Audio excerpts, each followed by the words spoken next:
What's going on, everybody? Thank you all so much for tuning into this live stream breaking news update. I am your host, Niko House, and this is Mikasa Sukasa. I just wanted to give you all a quick update. Unsurprisingly, Tim Canova has announced that Debbie Wassermann Schultz has essentially pulled out of the debates that they were supposed to have today at Broward College. This isn't surprising, unfortunately, but it is a little bit disheartening because when Debbie Wassermann Schultz put out, for some reason, the Republican candidate pulled out, despite the fact that the moderator was actually Republican. And therefore, Broward County canceled the event. I found out today. I was texting him. Tim is a good friend of mine, and he was upset. And so I wanted to read to you the email that he put out, or at least part of it that he put out, so that you can kind of understand what's going on and the fact that she needs to have pressure put on her. He says, "Dear brothers and sisters, as we have been reporting in recent days, tonight was supposed to be the one and only debate in our independent campaign for Congress against Debbie Wassermann Schultz and a Republican opponent.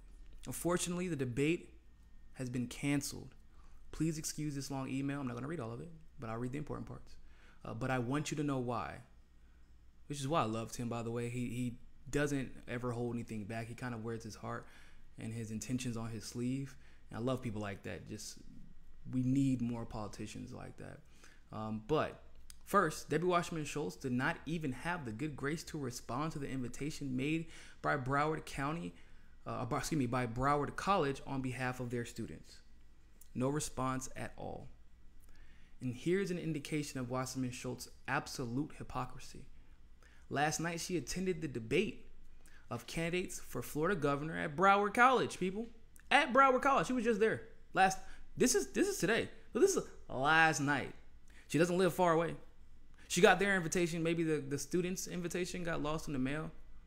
But believe it or not, that Broward College sent that invitation out about all of the major races in Florida.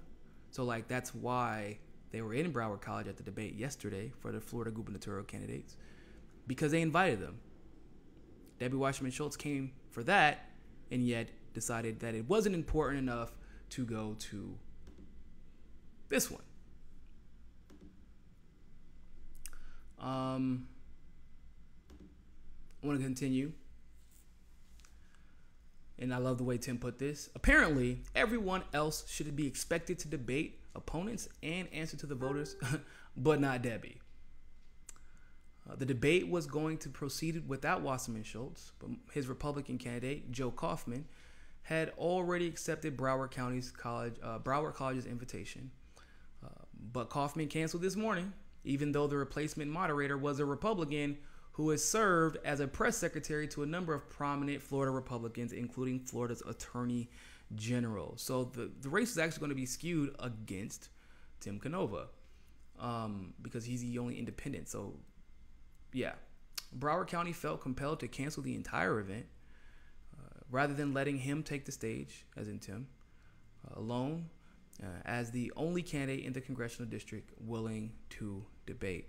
So, overall, this hurts Tim Canova because it's one thing that Debbie Wassermann Schultz avoided him. Clearly, she doesn't want to be held accountable for the things that she has done, the things that she has said. It's the same woman who was booed by her delegation, right?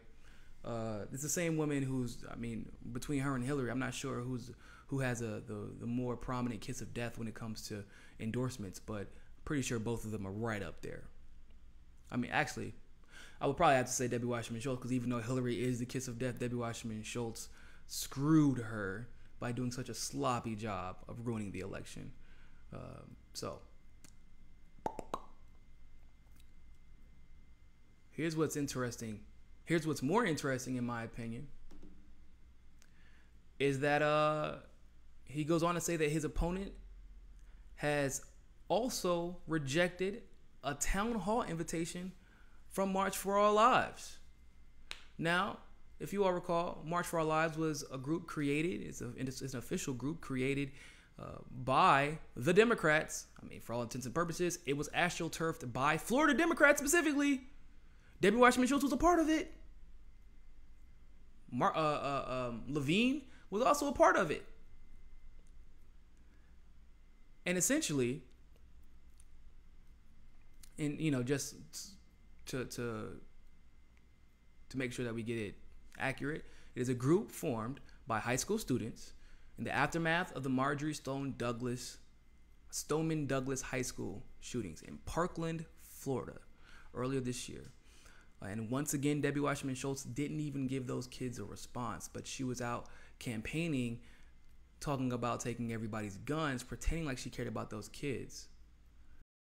And then Tim goes on to say that, well, that's vintage Debbie, because if you have a $5,000 check from a political action committee, Debbie will make time for you. But if not, her staff won't even return your calls or debate invitations.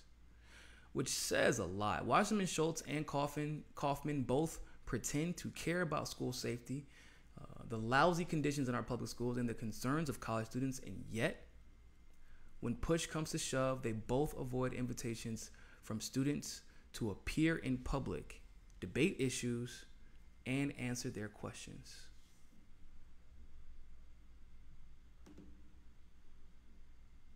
So, Debbie's being Debbie again. What a surprise. But I did this video so that I hope that you all go on Twitter right now and tag her. We need to put pressure on her.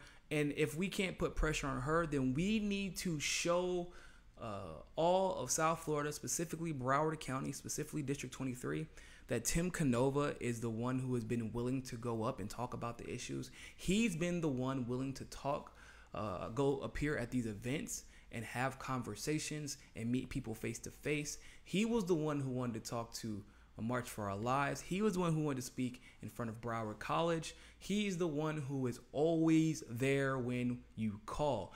That is why I don't like when people try to slander Tim Canova's name. Some people who claim to be progressive.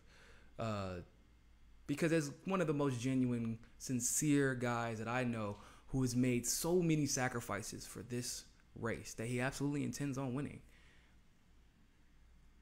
And yet they pretend as if Tim Canova is the problem because he's an independent. If you ask me, Tim Canova is the solution. The only candidate in the entire country who's running for office, who is willing to confront and address election fraud, election integrity, front and center, saying that we know, being confident enough to say, based on the numbers and based off of the people that he's talked to and the support that he's gotten, I mean, he broke records in the 2016 election. Being confident enough to say that we know we won, the people's voices were suppressed and or stolen, challenging that narrative, getting his ballots destroyed because he was likely right, and instead of giving up, throwing up his hands, becoming super pessimistic and nihilist, he said, nope, we're going to keep fighting because you all voted for us, and we're going to make sure that you have your representative in Congress, however way we have to get there. So I am extremely hopeful for Tim Canova.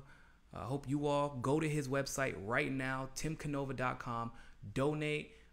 That man spent his own savings to get this campaign back off the ground. The Democratic Party obviously was stripped funding from him when he first decided he would run as a Democrat, but then decided that it's only really worth it if he runs as an independent. And I think that this is one of the few districts in the country where you could see a nationally elected independent candidate run for office and win. The numbers said that he won. And he is going to challenge that election, regardless of whether or not he wins. He wants an election audit because he wants to make sure that all of your voices are counted. That is a candidate with integrity. That is a candidate who is truly, truly trying to be and wants to be a voice of the people and wants to be held accountable to the people and nobody else. So go to timcanova.com right now. Donate to his campaign. Help him get over this Trump. Well, I mean, kind of. She's kind of worse than Trump in some ways. But help him get over this hump that is Debbie Wasserman Schultz. Because we all know that once Debbie Wasserman Schultz is out of power, all of a sudden she becomes useless to the establishment. We might start to see some other major events roll downhill very soon after. So thank you all so much for tuning in to this episode of Mikasa Sukasa. Make sure that you subscribe to us on Roku. Join us on Patreon. You can donate as little as $1, and any little bit really does help. I can't even tell you all how true that is. You all were the reason I was able to go to California, in LA, and go on Jimmy Dore's show. If you did not catch that, make sure you go to Jimmy Dore's page, check out my update on the DNC fraud lawsuit, and also check out my analysis on the Florida gubernatorial election. With that being said, always remember, more than anything else, find your balance. Peace.